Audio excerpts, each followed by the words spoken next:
বিরাজিরা supporter করেন Argentina supporter করেন, কোন তো মুসলমানের সাপোর্টার করেন না। ব্রাজিলকে নিয়ে লাফান, আর্জেন্টিনাকে নিয়ে লাফান, ওরা তোমাকে 3 বেলা খাবার দিবে না। আল্লাহ বলেন নামাজ পড়ো, নহলে এই কবরে এসে কি জবাব দিবে? কি জবাব দিবে তুমি এই কবরে এসে? চিন্তা করে দেখো কবরে তোমাকে কি আযাব দিবে। 99টা সাপ আসতে আমাদের রাসূল বলেছেন, এক একটা সাপ বিশাল বড়। তুমি এখন ব্রাজিলের সাপোর্টার করো, বুঝতেছো না? যারা ব্রাজিল সাপোর্টার করে তারাই তো ইহুদি হয়ে গেছে। তুমি কি ইহুদি বই? তুমি কি মুসলমানের সন্তান না?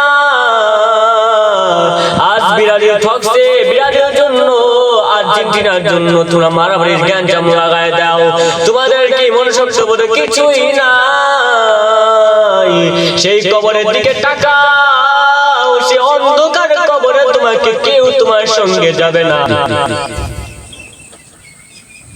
আজকের এই ওয়াজ আপনি শুনবেন, কারণ এই ওয়াজ শোনার আপনার এখন কর্তব্য। কারণ এই ওয়াজে দেওয়া হয়েছে জাহান্নামের ভয়। ব্রাজিল সাপোর্টার করেন আর্জেন্টিনা সাপোর্টার করেন, কোন তো মুসলমানের সাপোর্টার করেন না।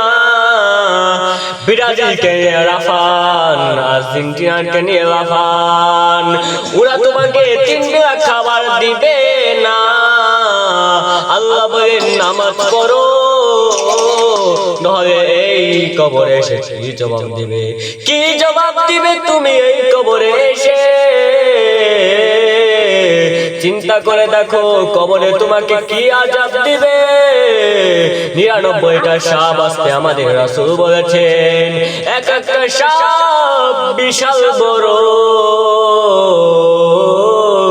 তুমি এখন ব্রাজিলের সাপোর্টার করো, বুঝতেছো না?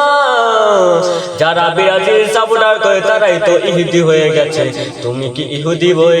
তুমি কি মুসলমানের সন্তান না? আজ ব্রাজিল ঠকছে, ব্রাজিলের জন্য আর্জেন্টিনার জন্য তোমরা মারামারির গ্যাঞ্জাম লাগায় দাও। তোমাদের কি মনুষ্যত্ব বলে কিছুই নাই। সেই কবরের দিকে তাকাও, সে অন্ধকার কবরে তোমাকে কেউ তোমার সঙ্গে যাবে না।